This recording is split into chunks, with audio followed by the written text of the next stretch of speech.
E hoje nós vamos dar continuidade, ao estudo dos detalhes da era atual, que, através da história da igreja, desde o fim da era apostólica até os nossos tempos, que serve de preparação para o palco da tribulação. Vamos abrir as suas Bíblias em Apocalipse, capítulo 2, a partir do versículo 8. Vamos começar pela igreja de Esmirna. Vamos ler do versículo 8 ao versículo 11. E ao anjo da igreja em Esmirna escreve: Isto diz o primeiro e o último que foi morto e reviveu. Conheço as tuas obras e tribulação e pobreza, mas tu és rico. E a blasfêmia dos que se dizem judeus e não são, mas são a sinagoga de Satanás. Nada temos das coisas que há de padecer. Eis que o diabo lançará alguns de vós na prisão, para que sejais tentados, e tereis uma tribulação de 10 dias. Ser fiel até a morte, e dar-te-ei a coroa da vida. Quem tem ouvidos, ouça o que o Espírito diz às igrejas. O que vencer não receberá o dano da segunda morte. Bom, pela quantidade de vezes que a palavra morte, aparece aqui, a gente já vê que se trata de uma igreja perseguida. Essa carta de a igreja de Esmirna retrata exatamente as 10 perseguições que a igreja sofreu durante o Império Romano. Logo ali, no fim do período apostólico, já teve duas. Primeiro sobre Nero, quando o apóstolo Pedro e o apóstolo Paulo morreram sobre a perseguição de Nero. E depois sobre a perseguição de Domiciano, que foi quando João escreveu o livro de Apocalipse. Logo ali já teve duas, e depois mais 8 perseguições duras e cruéis pelo Império Romano. Na perseguição de Nero, que foi a primeira, nós já temos ali a figura do Coliseu Romano, A principal atração do Coliseu, daquele espetáculo, era para todo mundo na expectativa para ver qual a maneira nova que o imperador inventava de matar os cristãos. Esse espetáculo era até mais importante do que os gladiadores, por exemplo, que lutavam até a morte. Essa grande atração de morte dos cristãos, ela era mais importante até do que a luta dos gladiadores, era deixado por último.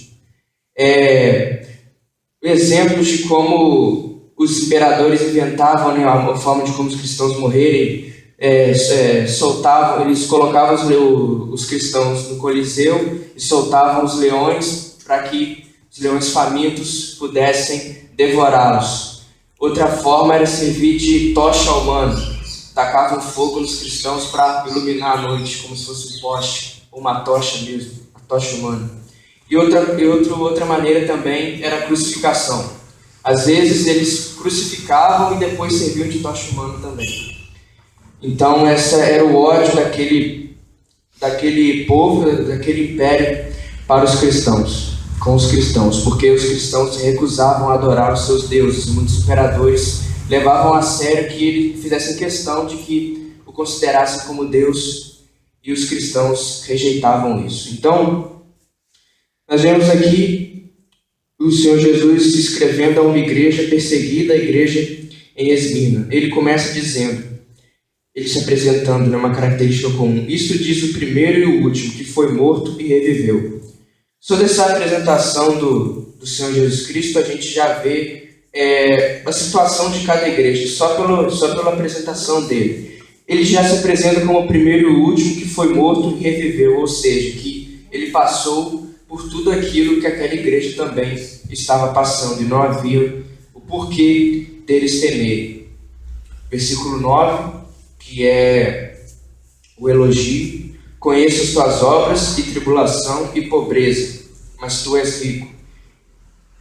Ou seja, a igreja não tinha, entre aspas, nos olhos humanos, força alguma, riqueza alguma, mas verdadeiramente eram ricos, porque acumularam riquezas no céu e não na terra, porque abriram mão das suas vidas aqui na terra para sofrerem pelo Senhor Jesus Cristo.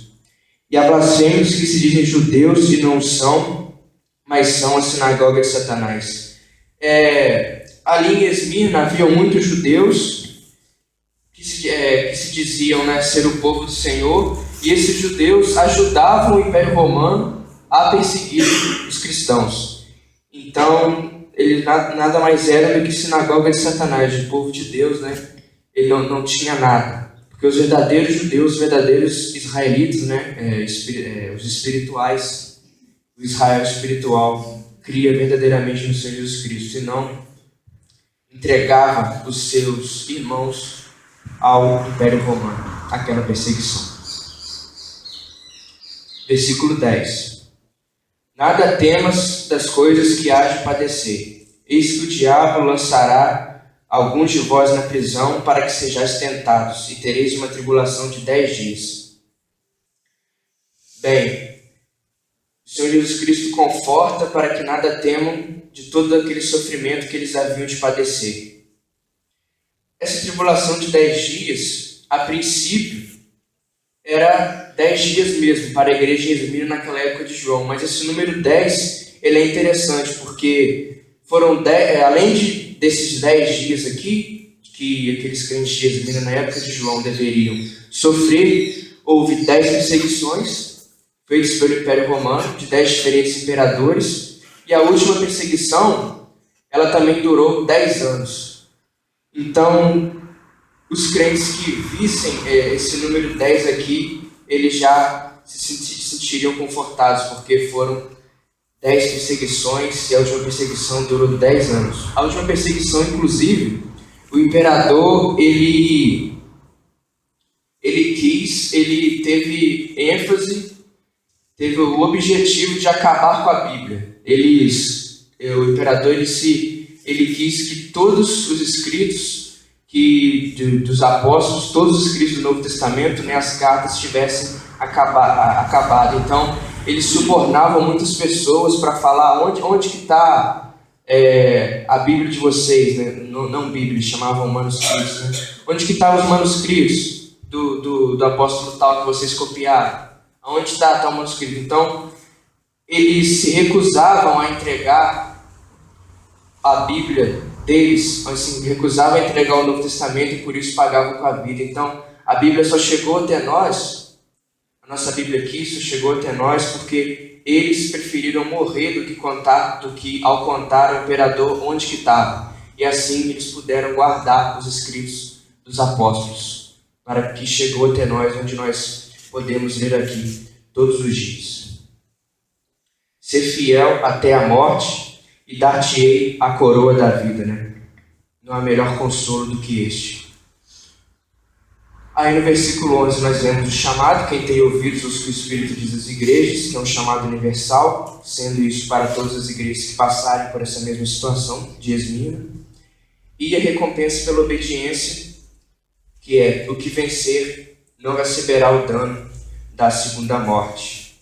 Não há também consolo melhor do que esse, de saber que o viver é Cristo e o morrer é lucro, sabendo que nós temos a vida eterna pela graça do Senhor Jesus. Sim, essas igrejas elas eram na Ásia Menor, que hoje é a Turquia, e o Império Romano dominava todos esses lugares. Só que na época de João mesmo, a igreja de Esmirna era mais perseguida por conta desses judeus que entregavam os cristãos ao Império Romano. Ficava difícil se esconder, continuar vivendo normalmente ali, era mais difícil. Então, com os judeus entregando os cristãos, a igreja de Esmirna era a mais perseguida das 7.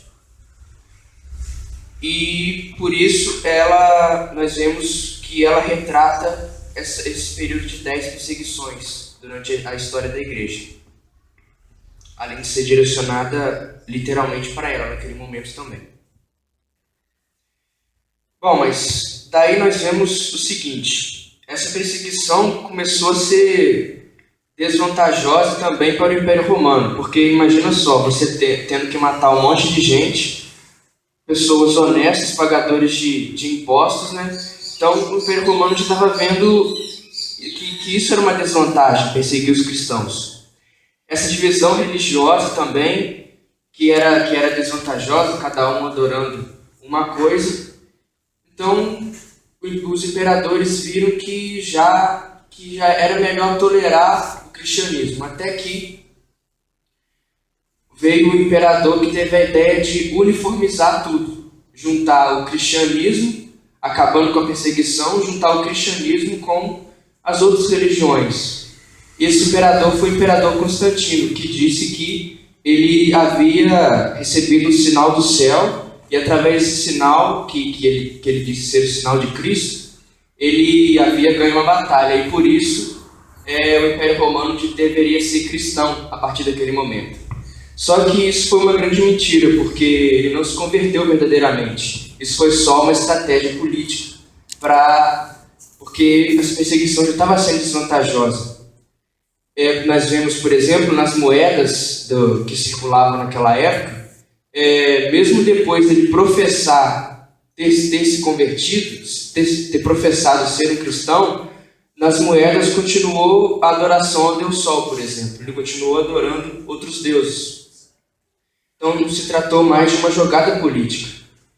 Porque, além disso tudo, em cada perseguição, cada perseguição que ocorria, cada vez mais o número de cristãos aumentava. Era o sentido inverso. Quanto mais eles matavam, mais o evangelho se espalhava.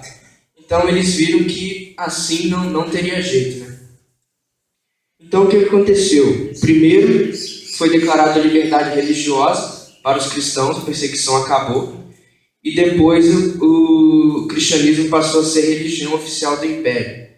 Mas isso é um problema, porque já pensou os políticos professarem serem crentes e depois quererem intrometer coisas dentro da igreja? E quem não concordar, se considerar inimigo do Estado? Foi isso que aconteceu. É isso que nós vamos ver em Pérgamo, que retrata esse tempo. Tempo de união da igreja com o Estado.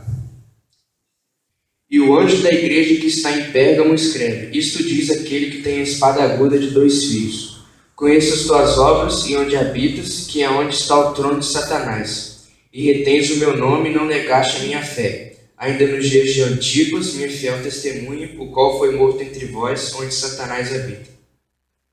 Mas algumas poucas coisas tenho contra ti, porque tens lá os que seguem a doutrina de Balaão, o qual ensinava Balaque a lançar tropeços diante dos filhos de Israel, para que comessem dos sacrifícios da idolatria e fornicassem. Assim tens também os que seguem a doutrina dos nicolaítas, o qual eu odeio. Arrepende-te, pois, quando não, em breve virei a ti, e contra eles batalharei com a espada da minha boca. Quem tem ouvidos, ouça o que o Espírito diz às igrejas. Ao que vencer, darei a comer do maná escondido, e dar-lhe uma pedra branca, e na pedra um novo nome escrito, qual ninguém conhece, senão aquele que o recebe.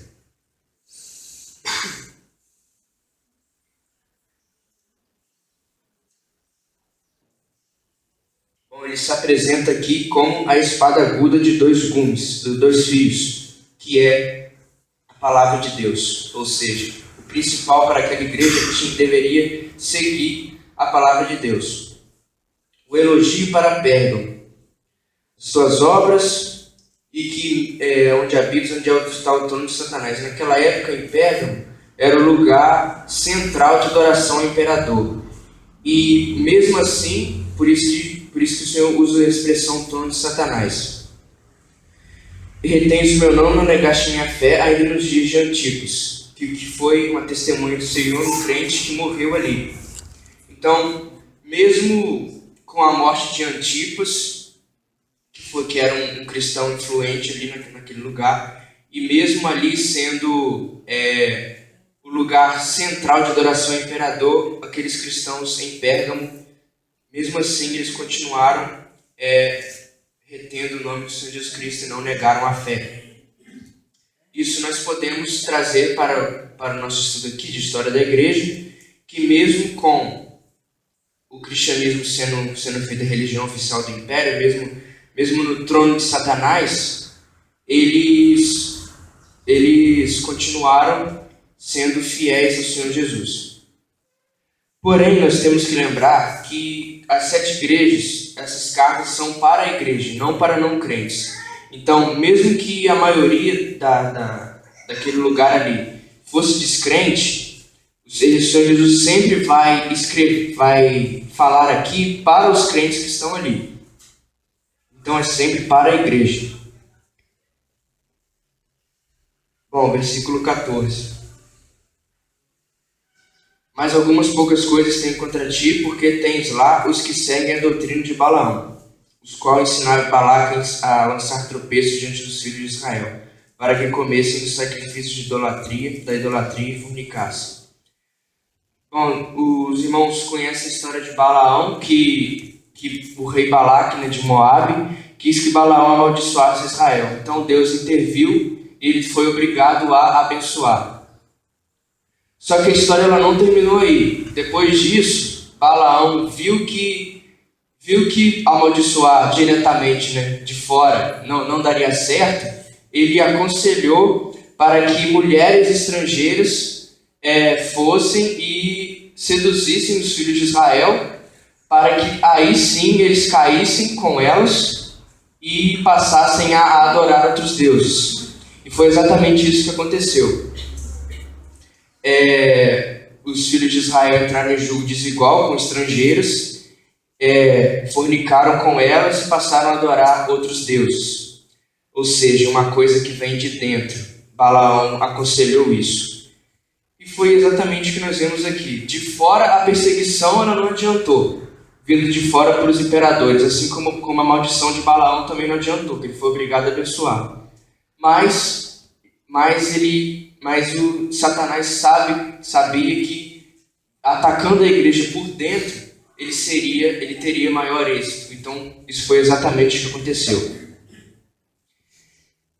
Lembrando de novo que o Senhor Jesus Cristo fala para a igreja, então ele fala para a igreja que tem lá os que seguem a doutrina de Balaão. Não quer dizer que a igreja seguia a doutrina de Balaão, e sim que havia no meio da igreja pessoas seguindo a doutrina de Balaão, ou seja, querendo introduzir as religiões pagãs dentro da igreja. E aos poucos isso foi acontecendo na história da igreja, até que nós vemos ali aqui a próxima carta, que é a igreja de Tiatira, que vai tratar mais da Idade Média, da religião católica romana que nós vemos hoje. Então, isso tudo começou quando o cristianismo foi oficializado. Havia lá aqueles que seguiam a doutrina de Balaão, querendo um sincretismo com as outras religiões, querendo uniformizar tudo, misturar o cristianismo, os ensinamentos de Cristo, dos apóstolos, com as outras religiões. Que aí a igreja iria cair, assim como Israel caiu naquele momento. Outro erro, versículo 15. Assim tens também os que seguem a doutrina dos nicolaítas, o qual eu odeio. Nós vimos em Esmirna algo sobre nicolaítas? Não. Em Éfeso nós vimos pessoas ali seguindo a doutrina dos nicolaítas, mas a igreja de Éfeso odiava. Mas agora aqui, a igreja de Pérgamo tens ali os que seguem a doutrina dos nicolaítas. Eles deixaram. Os irmãos lembram do estudo passado que significa a doutrina dos nicolaítas? Colocando homens, colocando igreja, aí acima da igreja é um homem ou vários homens e depois Deus. Então, isso gera uma realidade ali para Éfeso. É o que nós vemos hoje se nós formos olhar a religião católica romana, que é justamente isso. Tem a igreja, os leigos, entre aspas, acima tem o clero, padres, bispos, arcebispos, numa hierarquia até chegar no Papa. Então, ali começou isso. Essa ideia já vinha desde Éfeso, mas os cristãos em Éfeso não deixaram isso entrar na igreja, mas ali em Pérgamo já havia pessoas seguindo isso. E aqueles que eram verdadeiramente contra, que eram verdadeiramente crentes e contra essas coisas, estavam se calando, deixando essas coisas acontecerem com medo do Estado irem contra eles, porque tudo deveria ser uniforme. Decidiu uma vez eles deveriam aceitar. Caso contrário, eram considerados inimigos do Estado, porque foi como se houvesse uma religião oficial no Brasil e por negarmos a ser dessa religião, nós seríamos considerados automaticamente inimigos do Brasil. Isso foi isso que aconteceu ali. E a opção, então, foi se calar, né? Se calar. Nem se protestar, então. Pois eles eram verdadeiramente crentes ali. O Senhor Jesus Cristo conhecia as obras deles. Eles não negaram a sua fé, mas eles se calaram diante desses erros. A fé ali, ela ainda não havia sido deturpada, como nós vemos na Idade Média, por exemplo. A questão de salvação ali. Muitos ali naquele tempo tiveram muito êxito, atitude louvável, de que eles defenderam a doutrina da divindade do Senhor Jesus Cristo, que era muito atacado naquela época. Foi nessa época e eles conseguiram lutar contra isso, mas esses erros eles toleraram, com medo da perseguição.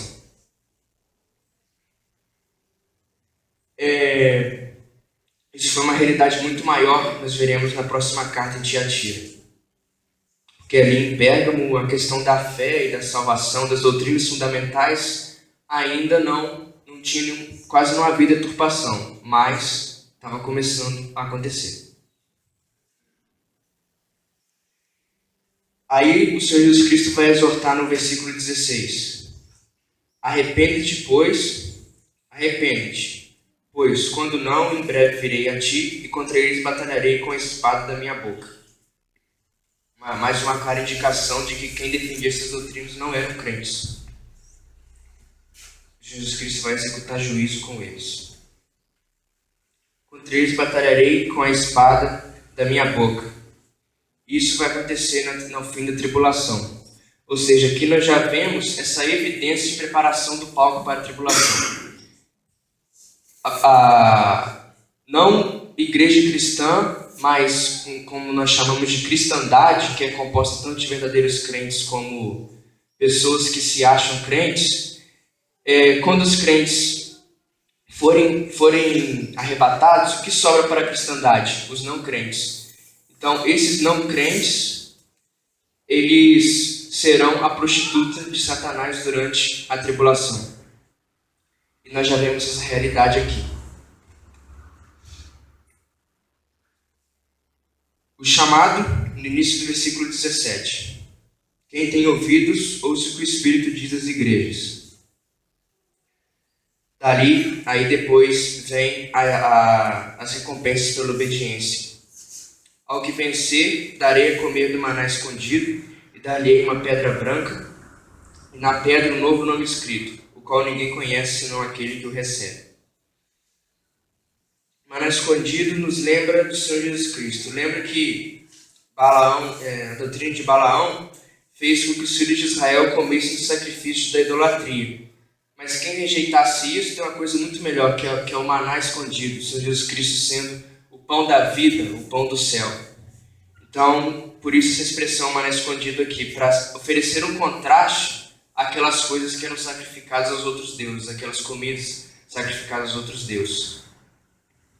A pedra branca, que era sinônimo de vitória nas competições esportivas, ou seja, ao chegar lá, eles seriam vitoriosos por obedecerem ao Senhor Jesus Cristo.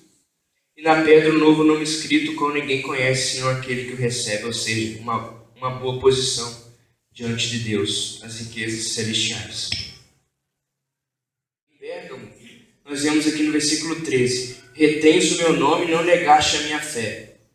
No que se refere à doutrina de Cristo, as doutrinas fundamentais, ali não havia nenhum erro, mas estava começando a vir outros erros. E foram tantos erros que nós vamos ver em Tiatira que nem a doutrina de Cristo nem a salvação havia esse elogio. A única coisa de Tiatira que havia ali eram as obras que eles se empenhavam em trabalhar, mas eles deixaram as falsas doutrinas tomarem conta.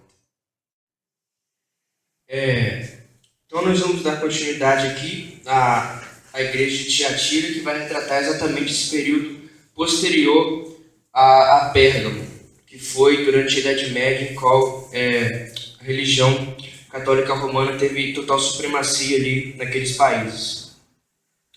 Os crentes foram deixando o erro entrar, cada vez mais erros, até que se tornou uma situação insustentável. É aí que eles ficaram nessa de se calar mesmo, porque foi instituída ali a Inquisição, e todo aquele que fosse contrário ao que era decidido pelos bispos,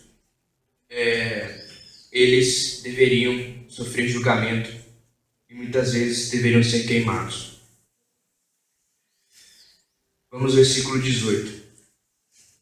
Lembrando que, mais uma vez, que ele fala para a igreja, a verdadeira igreja que tolerava essas coisas. E ao anjo da igreja de Tiatira escreve: Isto diz o Filho de Deus, que tem seus olhos como chama de fogo e os pés semelhantes ao latão reluzente, mostrando o seu poder de juízo. 19. Eu conheço as tuas obras, e o teu amor, e o teu serviço, e a tua fé, e a tua paciência, e que as tuas últimas obras são mais do que as primeiras. Então, o elogio aqui são as coisas que eles faziam, em que diz respeito às obras. O único elogio para aquela igreja. Aí no versículo 20. Mas algumas poucas coisas tenho contra ti, que deixes Jezabel, mulher que se diz profetiza, ensinar e enganar os meus servos, para que forniquem e comam do sacrifício de idolatria. A mesma coisa da doutrina de Balaão. 21. E dei-lhe tempo para que se arrependesse da sua fornicação, e não se arrependeu. 22. Eis que eu a porei numa cama, e sobre os que adulteram com ela virá grande tribulação, se não se arrependerem das suas obras. E ferirei de morte a seus filhos, e todas as igrejas saberão que eu sou aquele que sonda os rins e os corações, e darei a cada um de vós segundo as vossas obras. Então havia ali em Tiatira uma mulher chamada Jezabel, que se dizia profetisa, que reivindicava autoridade, ensinando e enganando aquelas pessoas, ensinando a doutrina de Balaão, de forniquem como de sacrifício de idolatria, a mesma coisa, destruindo a igreja por dentro. E isso foi uma realidade durante a igreja da Idade Média. Em Pérgamo, nós não vemos aqui a igreja de Pérgamo deixando ensinar e enganar. Eles deixavam pessoas seguirem aquelas doutrinas. Tem Isaías que seguem, mas em Tiatira já é pior, porque além de as pessoas estarem seguindo, eles deixavam ensinar e enganar os meus servos, nem tentando falar com aquelas pessoas contra aquelas doutrinas eles não falavam escondido, como era em Pérgamo. O medo de ser perseguido era tanto que eles deixavam essas pessoas ensinarem e enganarem os seus servos. Então, foi uma situação muito pior do que Pérgamo. Bem, aqui nós vemos todo esse sentido de preparação do palco para a tribulação. A ameaça do Senhor Jesus Cristo aos que adulteram com ela, ou seja, adulterar, ter uma outra mulher, ou seja, outra religião, aquele sincretismo, juntando o cristianismo com o paganismo, virá grande tribulação, se não se arrependerem das suas obras. Os irmãos lembram que eu falei aqui algumas evidências do arrebatamento serão de tribulação, mas que ao decorrer do estudo nós veríamos mais evidências. Então essa aqui é mais uma evidência que o arrebatamento antes da tribulação. Ele ameaça aos que adulteram com ela, que virá grande tribulação para eles, se não se arrependerem das suas obras. Se a tribulação viesse para todos os crentes, isso aqui não faria nenhum sentido. Então a tribulação aqui, ele ameaça não os verdadeiros crentes, mas aos que adulteram com ela, se não se arrependerem das suas obras. Ou seja, se eles se arrependerem das suas obras, se arrependerem de ensinarem essas coisas, é uma evidência de que eles são verdadeiramente convertidos. Mas se eles continuam com essas coisas, eles não são verdadeiramente convertidos. Então, virá grande tribulação para essa cristandade, não para os cristãos, mas para a cristandade, que é formada tanto de cristãos como pessoas no meio dos cristãos. Quando nós, os cristãos, formos embora, o que vai sobrar? O restante da cristandade. E esse restante da cristandade será a prostituta de Satanás durante a tribulação, que darão apoio ao anticristo. Vemos que isso é uma realidade ali na igreja de Tiatira, e ainda mais na Idade Média. Porque foi semelhante à Idade Média, como no que diz respeito à religião universal, esse tipo de coisa que vai acontecer na tribulação. Por isso que o Senhor Jesus Cristo usou essa ameaça de grande tribulação para Tiatira. A apostasia era tanta que parecia que eles já estavam vivendo no período da tribulação. Aí o Senhor Jesus Cristo os lembrou disso. Mais uma ameaça, mais uma exortação. Ferirei de morte seus filhos, e todas as igrejas saberão que eu sou aquele que sonda os rins e os corações. E darei a cada um de vós segundo as vossas obras. Ele vai julgar por ter tolerado esse tipo de coisa na igreja, por ter se calado.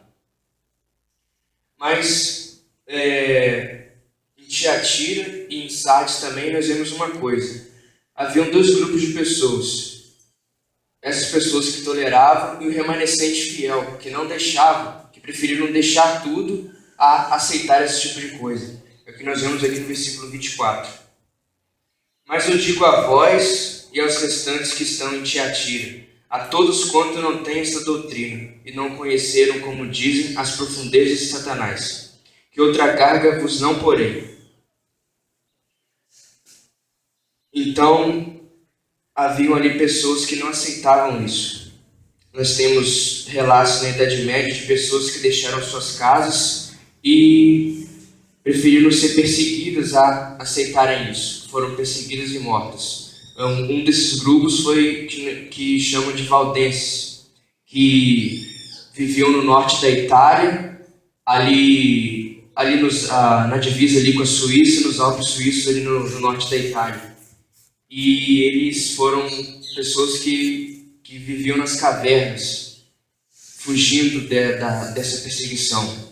E mesmo assim, eles viajavam a Europa inteira pregando o evangelho. Eles se disfarçavam de vendedores e assim eles podiam entrar nas casas, vender o que eles queriam e eles aproveitavam a oportunidade para pregar. Então, mesmo nessa perseguição, mesmo tendo que fugir, vivendo nas cavernas, nas montanhas alpinos, nos Alpes suíços, muitos morreram de frio por causa disso, eles não deixaram de pregar o evangelho.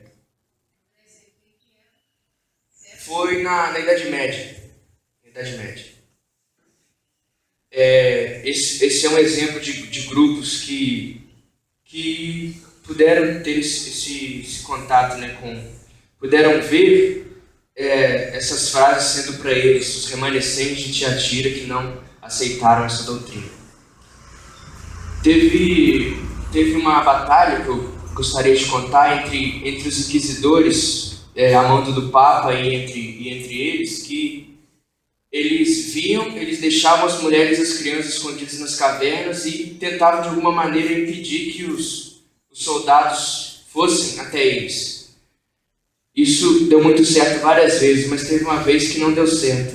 Os soldados acharam as mulheres, as crianças e os idosos primeiro na caverna do que os homens. Então os homens não puderam lutar. Aí o que aconteceu? Simplesmente os inquisidores obrigaram todo mundo a pular de lá do alto monte e morrer no penhasco. Então esse foi um exemplo de martírio. Homens, mulheres, crianças e idosos, eles mandaram pular do alto do monte, lá das montanhas alpinas, morrendo na queda. Lá embaixo no vale. Então, esse é o exemplo do remanescente crente de Tiatira, que não conheceram as profundezas de Satanás. Para esse grupo remanescente, vemos o versículo 25, mas o que tendes, retende até que eu venha. Não deixando essas coisas nunca entrarem naquela comunhão sadia que eles tinham ali. Versículo 26, a recompensa para a obediência. Tanto para que os remanescentes que vão manter a comunhão sadia, tanto aqueles que estavam tolerando e se arrependessem. 26. E ao que vencer e guardar até o fim as minhas obras, eu lhe darei poder sobre as nações. E com vara de ferro os regerá, e serão quebrados como vasos de oleiro, como também recebi de meu Pai. E dar-lhe-ei a estrela da manhã. Quem tem ouvidos, ouça o que o Espírito diz às igrejas. Interessante que as recompensas aqui estão mais relacionadas aos acontecimentos aqui. É uma igreja que tem muito mais contato com a realidade futura. É semelhante à tribulação, e a recompensa do Senhor Jesus Cristo é lá no milênio. Já em Esmirna, por exemplo, que eles estavam sofrendo perseguição, não tinham o poder imperial que tinham na Idade Média, a recompensa já é mais celestial, lembrando da recompensa celestial. Então, essa recompensa de algo que vencer está sempre relacionada ao momento que aquela igreja está vivendo. 28. E dar-lhe-ei a estrela da manhã. No arrebatamento, nós estudamos aqui que o Senhor Jesus Cristo veio como a estrela da manhã. Então, o Senhor Jesus Cristo, no versículo 28, lembra dessa esperança do arrebatamento para aquela igreja. 29. Quem tem ouvidos, ouça o que o Espírito diz às igrejas. Mais uma vez, esse chamado que é comum em todas as cartas, dizendo que essa carta se aplica para todos que passarem por essa mesma situação. Bom, nós vamos encerrar por hoje. No próximo estudo, nós terminamos esse estudo das 7 igrejas. E com esse entendimento de história da igreja, vai ficar mais simples para nós entrarmos em detalhes nessa preparação do palco para a tribulação. Estudando a preparação do palco para a igreja, dali nós vamos para a preparação do palco ali da história de Israel. Nós voltamos lá no Daniel capítulo 9, depois disso. E depois nós relacionamos essas coisas também com os governos do mundo, que também é dito lá em Daniel capítulo 2 e 7. São essas coisas que estão preparando o palco para a tribulação, que começa em Apocalipse a partir do capítulo 6. Então, essas coisas, cada vez mais nós vemos essa realidade nos nossos dias, o palco sendo montado para a tribulação, e a cada dia que passa, o arrebatamento da igreja ficando cada vez mais perto. Que nós possamos estar cada vez mais entusiasmados sempre no trabalho do Senhor, tendo a certeza de que o nosso Senhor Cristo Jesus Cristo